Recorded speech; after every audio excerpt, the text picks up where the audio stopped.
চলে এসেছো তাহলে? গাড়ি কিনে চলে এসেছো? কই গাড়িটা চালিয়ে নিয়ে এসো দেখি। ব্যাস, গান চালাও, গান গান গান নেই গাড়িতে? কই চালাও। ও বাবা, তুই তো বাইক হয়েছে। এটা তো বাইক কিনেছি রে বাবা, সাবাস, খুব সুন্দর হয়েছে। এই দিকটা বসো বসো, বাইকে বসো, বাইকে বসো। দাদুর? হ্যাঁ বসো বসো বসো, তাহলে তো ছবিটা নেবো। থাক থাক, ওর বসো তুমি। কই দেখি কি কিনেছো? বাইক? গাড়ি?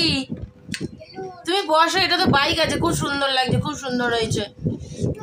তো দেখো বন্ধুরা, ও গেছিল কিন্তু গাড়ি কিনতে, তখনও কিন্তু তোমাদের সঙ্গে শেয়ার করেছিল আর বলেছিল যে ও কিন্তু গাড়ি কিনে নিয়ে এসে তোমাদের সঙ্গে দেখাবে আর কি।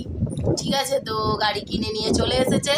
এই হলো ওর একটা মানে বাইকের স্ট্রাকচারে, পুরো গাড়িটা বাইকের মতো। তো ওটা গাড়ি আর কি, ওদের এখন ছোটদের তো ওটা আর বাইক বলা যাবে না। তো এইটা কিনে নিয়ে এসেছে। দেখো বন্ধুরা কেমন হয়েছে সবাই কমেন্টে অবশ্যই জানিও, আর অনেক অনেক ওকে ভালোবাসা দিও। ওটা, ওই গাড়িটা ওর খুবই পছন্দ হয়েছে। দেখতে পাচ্ছ গান চলে, আলো চলে, বাইকের মতন, পুরো গাড়ির মতো, সাইকেলের মতো আর কি। তো চলো টাটা। হ্যাঁ, তো চালিয়ে দেখিয়ে দাও একটু বসে। দেখাবে না, এখনো বেলুনটা নিয়ে ব্যস্ত আছে, বেলুনটা লাগিয়েছিল ওটা ছাড়াচ্ছে। ঠিক আছে, তুমি চালাবে কি এখন গাড়িটা? আচ্ছা, এখন চালাবে না, যখন চালাবে তখন একটা না একটা এ করা যাবে কোনো। ঠিক আছে, তো tata, good morning, bye bye. আজকের মতো এই গাড়িটা নিয়েই শেষ।